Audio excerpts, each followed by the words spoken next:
Hello, world. I am Katie Walker, the CEO of Revitalist Lifestyle and Wellness, and today I am speaking about ketamine and addiction. I'm going to talk about addiction and particularly as to how we don't really know too much about it and how the world is becoming addicted to everything, right? So what is addiction? Addiction is the inability to control, right? To where we are putting a lot of our actions onto an object or a situation. So addiction can be too much work.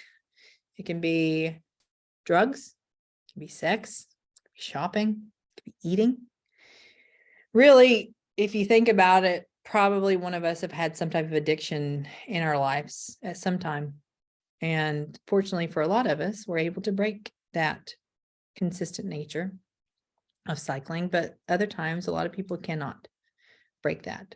So when they can't break that cycle, then the addiction continues to get worse to where it starts taking over their life and it starts duplicating what it knows to where the addiction is all we have and we destroy everything else around us.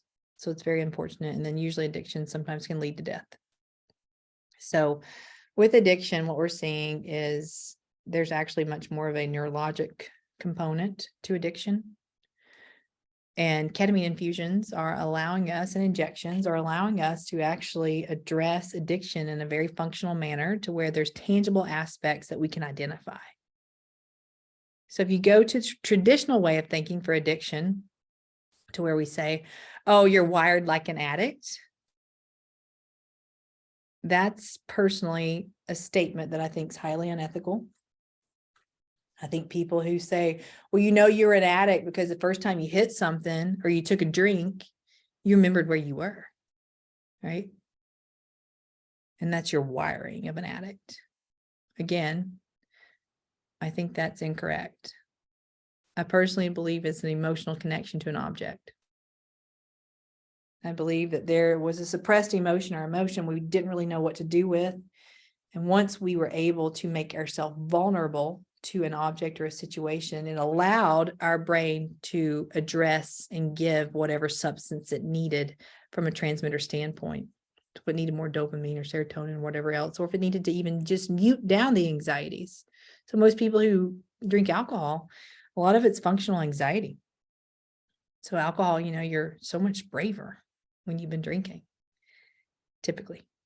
But what we see is that level of anxiety, we're using alcohol as a medication. We're using cannabis as a medication.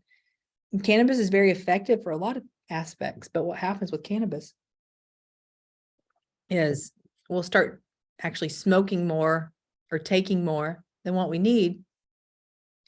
And over time, you can get something called hyperemesis syndrome, which is this really, really bad stomach ache. And a lot of times we don't even know what it's coming from yet, I don't believe, but it can be addressed with a hot shower. It can help to take away some of the symptoms of that. But once that hot shower is gone, then the symptoms come back and people feel like they may have a bad gallbladder, a bad appendix, hernia, different things like that, that aren't there, right? So that's the cannabis piece. But we start taking substances to decrease the symptoms of anxiety instead of actually effectively addressing them. So what our brain does over time is the structures of the network start getting changed to where a negative action may produce a positive reward. So if you go hit meth or heroin or alcohol, you may be compensating your brain. Your brain feels better because it's able to give, kind of this release of what it needs in the brain. But then you have that psychological shaming piece. So it's the same way with like people who eat for emotions, right? They may go eat a piece of cake after they have had a hard day, and then they eat the whole cake because they can't stop themselves. And then the next day they feel horrible because they did that and they really just couldn't stop. So what we're seeing is it's not necessarily a dopamine, serotonin, norepinephrine, epinephrine. It's not all those guys necessarily. Do they contribute to allowing us to be more objective to where we have more control over the structures? I believe they do, but I don't think they're the primary driver as to what everyone thinks that they are. So the structures that we're seeing that caused a lot of changes is something called your salience network, your central executive network, your default mode network. Your salience network is your ruminating thoughts, right? So what does rumination mean? It's a thought that keeps going around and around and around. I can't get off my mind. I can't stop it. And people are like, just drop it. Just drop it. You literally can't sometimes because your salience network isn't strong enough to allow you to do that. So your salience network is something that we all need to strengthen. Everyone has one. We all have these. Your central executive network is a great network to where, how do we interpret data? When data comes in, how is it interpreted? What does it go into memories? Like all these different pieces, right? So we're not training ourselves on any of these networks that actually allow us to think properly. Instead, we're just medicating people when they're not thinking properly because we've never been trained to think properly. We just expect people are just going to think. And if they don't think correctly, they're dumb or they have a low IQ. We're not training our brains, guys. We got to train our brains how to think. Like in medicine, nursing, first responders, veterans, they're all taught how to utilize critical thinking skills. It's a thought process that is learned and trained over time. And the only thing that we're doing is giving these people, here's math skills, here's science skills, here's English skills. It's great. We want them to do that. But they've got to know how to have a functioning network in order to interpret this data and actually execute it accordingly. So your central executive network is a great one to look at. And then with addiction specifically, it's your default mode network. So your default mode network is a positive action creates a positive reward. Negative action creates a negative reward. What happens sometimes with addiction is a negative action will create a positive reward. Or vice versa. Positive action will create a negative reward. It's almost like the brain gets flipped. It gets confused. So what ketamine allows in psychedelics, as you see, if you can, I don't know about other studies, but if you look at psilocybin with their levels of addiction, it allows the brain to disconnect from that, right? So you got here's your default mode, here's your addiction, and they're like this, and they're intertwined like a bowl full of spaghetti. And ketamine and psilocybin, other psychedelics, hopefully, allow this disconnection to where they become categories. So default mode, network, and addiction. And you get to look at these different pieces. You get to see what causes your cycling to make you use. Because a lot of times we just want to give you something to decrease the urge, right? Here's some Vivitrol. Here's some naltrexone. We just want to give you something that to where you don't feel the urge, but we're not going to teach you how to effectively cope with using a negative coping mechanism and to replace it with something positive. We're going to tell you should get out and exercise. You need to figure out something to, like, once your addiction goes, you got all that space in your brain. We need to put some more, different maneuvers in there. Go do yoga. Go walk. Well, that's great and all, except we're not addressing what caused the addiction in the first place. And we may think it's because we were raped when we were little. We may think that it was this ACE scale, your adverse childhood experiences, to where if you have a 4 or higher, you're at higher risk for addiction and mental illness. So it may be significant events that happen to us along the way, but the fact of the matter is we've never effectively processed those, and we don't know how to. And then the coping mechanisms that we developed are ineffective. So let's talk about processing and ineffective coping mechanisms. So when we have significant events that happen, it could be anything, right? It could be trauma. It could be death of a loved one. It could be changing of school in the middle of the school year. It could be something that it could be COVID. Good gosh, COVID changed the balance of everyone, right? So when these things happen, our brain gets about 6 months of effective time to process these changes in our base. If our brain doesn't effectively process these different pieces, then what happens is we start having symptoms of anxiety and depression, to our brain starts living more so in the future with anxiety, in the past with depression, and it forgets about the present. So if we're truly living in the present moment, we do not have symptoms of anxiety and depression. And what happens with trauma is we take our past experiences and we put them on our neutral piece of present. And when that happens, we trigger and we react. So it's our subconscious protecting us. So unfortunately, a lot of times with addictions, we don't know what to do with our emotions. They scare us. We can't identify them. We're too sensitive. We're too emotional. And really, you're not. We just don't know what to do with them, right? So if you don't know what to do with your emotions, over time, they duplicate what they know and they get stronger. There's actually studies out there.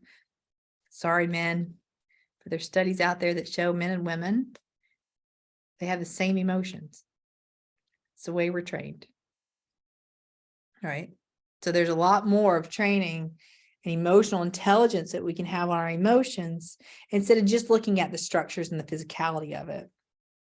Because what we do in mental health right now, we just look at the physicality. We try to figure out, are you serotonin deficient? Do you have too much dopamine? What's your norepinephrine doing? How do we block those? How do we allow the brain to increase all these different levels? And then you're going to be fine. But we're not training the brain on how to function, how to utilize these awesome networks that we have in our brain, how to have critical thinking skills, how to have internal self-coping mechanisms, how to have self-analytical skills. We're not teaching our brain any of this. We're sending you to a therapist to help process your past. So if your therapist is only helping you to process and they're not allowing you to build coping mechanisms for the future, you need to change therapists. So your therapist should also help be your coach. Because if we can get some of this stuff off of our plate in our brain, then we feel like we have room to actually process. So what happens with addiction is we get connected to an object. We get emotionally connected to an object. So what does that do? That starts disconnecting us from society. And then our brain duplicates what it knows. So everyone believes in muscle memory. Muscle memory, your muscles don't have memory. They're just fibers that contract and relax. But what they do have, what our brain does have, is it also has behavioral memory. So as we go through life, our brain picks up on weird stuff. It will pick up on horrible traumas, of course, because it doesn't want that. It wants to survive should that situation happen again. But a lot of times we process the entire trauma. Our brain will hold on to what grounded us during that time. Because during bad situations, our brain goes to something that it focuses on until the situation's over. So sometimes it could be that it wasn't the whole bad situation that happened. It was your brain was stuck on a marker. Your brain was stuck on looking at the rug, right? But literally it like blocks, it stops. Your brain's like, ah. And if you think about it, what is that? That's called your sympathetic nervous system, which is your fight, flight, freeze. If you think about fighting, running away, and freezing, they're all three completely different. They're all three polarities of each other, completely opposites. But our brain will go to that when it needs to respond because it's given us the best opportunity to survive. Because a lot of times we should be fighting when we're supposed to freeze or running. But we're able to do that all of a sudden, right? So that's what sympathetic nervous system, brain's like, ugh.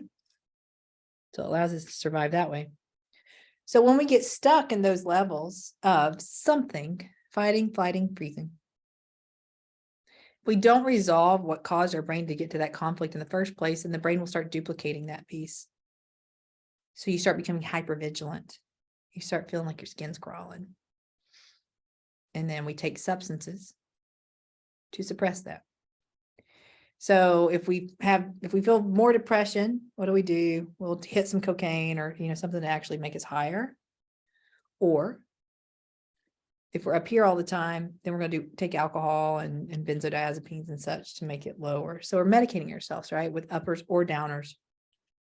Interesting fact with cocaine. When you hit cocaine, your neurotransmitters aren't the same for at least 3 months, just with one hit. So your chances of using that drug over and over and over are very, very high. And it's only like a 0.3 second increase in blood flow from cocaine. So word of the wise, if you do cocaine and you go have surgery, Don't let they may cancel your case if you tell them, hopefully they won't, but just say, hey, I've hit cocaine within the last 3 months because where your transmitters are wrong or they're off, right? They're depleted. You will have chronic hypotension in the surgery. And the only way that you can treat it is with natural aspects. So all these drugs that we give, neosynephrine, Levophed, all this stuff that we actually give in the OR, it won't work for you. The only thing that really works for people who use cocaine in the operating room is epinephrine. It's the only thing that can get your blood pressure up because you're completely depleted. So anyway, a drug's a drug, right? Sex, shopping, they're all the same thing. We just judge people differently depending on what their substance of choice is. So we become emotionally connected to an object, period, end of discussion. And that emotional connection gets worse over time because the brain duplicates what it knows. And if you can't objectify the emotion, then you're in trouble unless we can break the cycle of addiction and teach you more positive mechanisms of action. So ketamine allows the brain to go into a neutral space. It disconnects that cycle of negativity with addiction. It allows you to breathe, to be like you again. It allows that objectivity to come forward and the emotional piece to go back. And you don't feel that emotional connection to the object. You don't feel that urge. And does it happen with one infusion? Absolutely not. It happens in a brain training program. It needs to happen over like a period of 90 days to where you're not only doing ketamine, you're also doing intensive outpatient programs. You're looking at different aspects, not to how to control your mood or learn to live with it, but to objectively identify the analytical points on how to learn to live with yourself, learn to live with your brain, learn to walk with your brain. Your brain's not functioning abnormally. It's just functioning on the wrong path. So we got to take it back, come back. I know you're on level 15, but I need you to come back to level 1 and disconnect this. And we're going to start learning these new coping mechanisms along the way. And then we're going to get you to level 20, because if you're on level 15 over here, your next level may be death. And that's what we don't want to happen. Because every time you die, every time somebody acutely dies from something, especially addiction and such, it can get duplicated in their family networks. So you don't want to leave your kids, your family, your friends on this earth without you.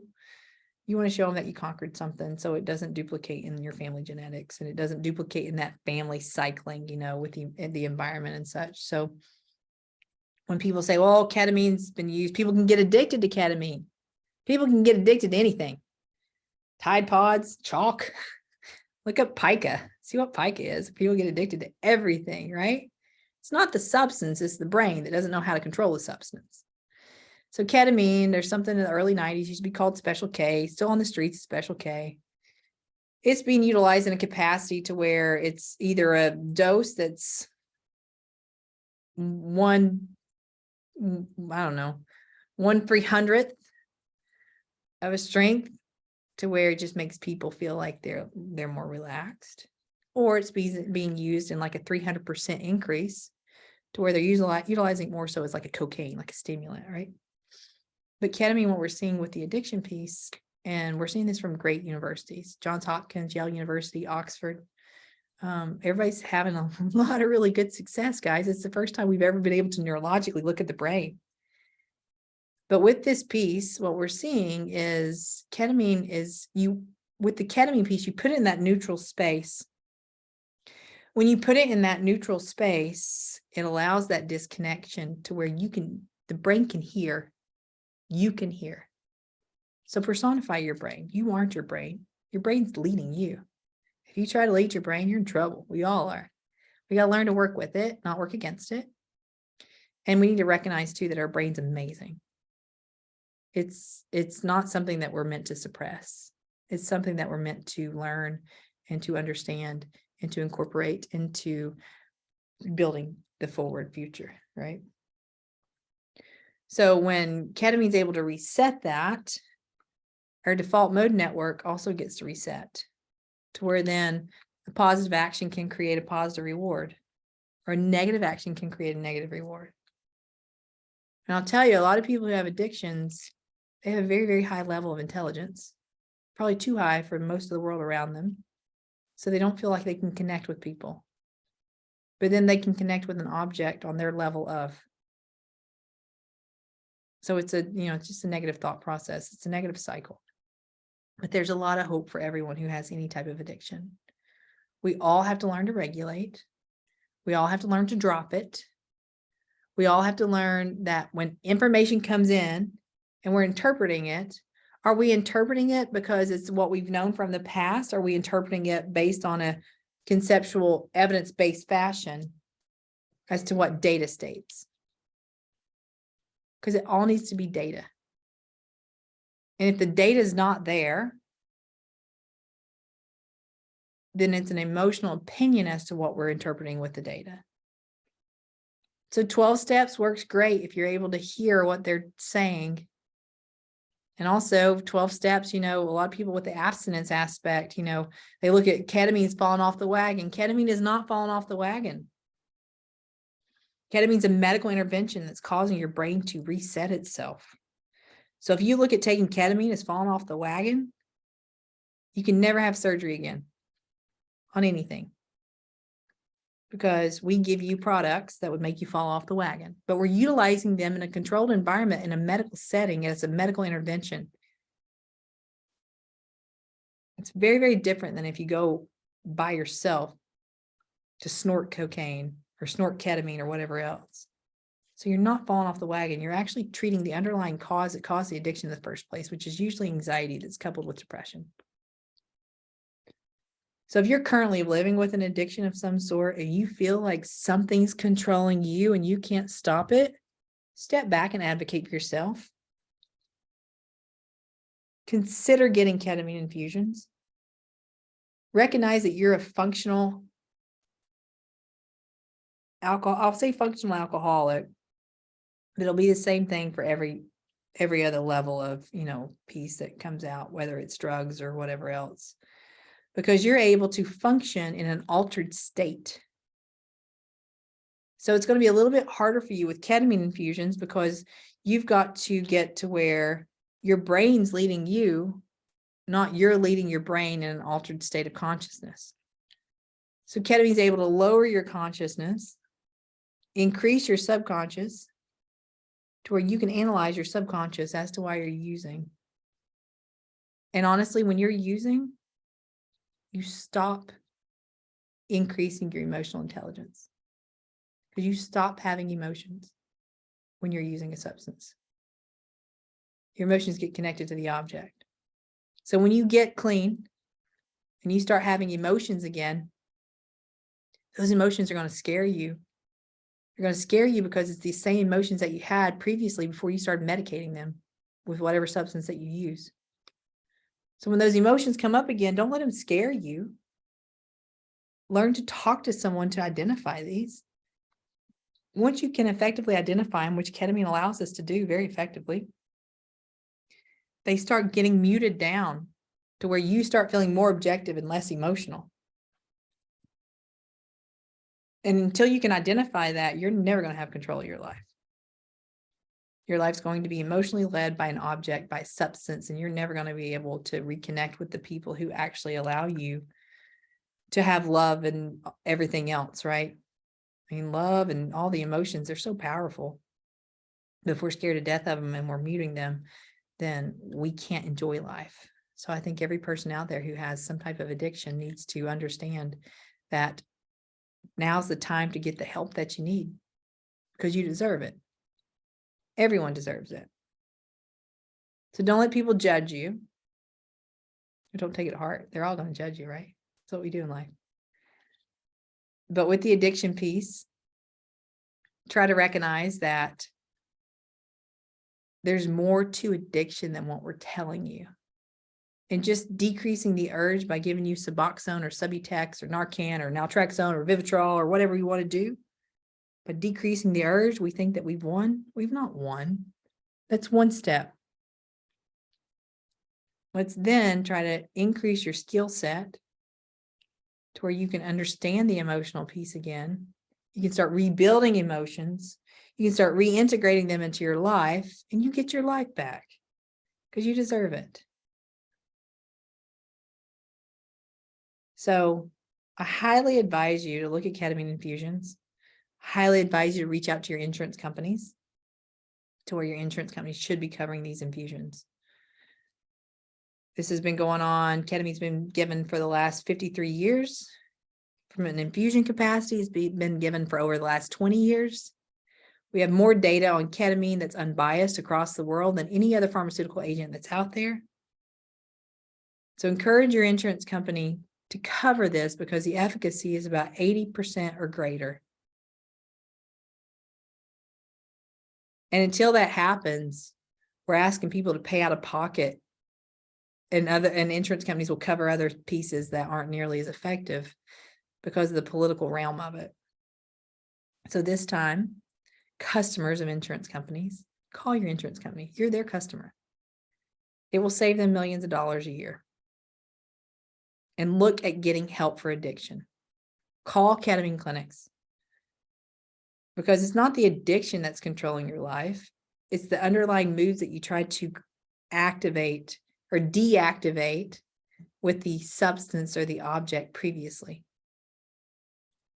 So once we can identify those moods as to why the ineffective coping mechanisms or the negative coping mechanisms of utilizing the substance was there, that's when we seek peace, right? That's when we seek resolution. So advocate for yourself, advocate for your kids, advocate for your communities, and help us to push forward with this because we all deserve it. So thank you for listening. Should you have any questions, please put them below. I'm happy to answer. Should you disagree, please do. And let's just figure out how we can continue to open our mindsets so we can push forward.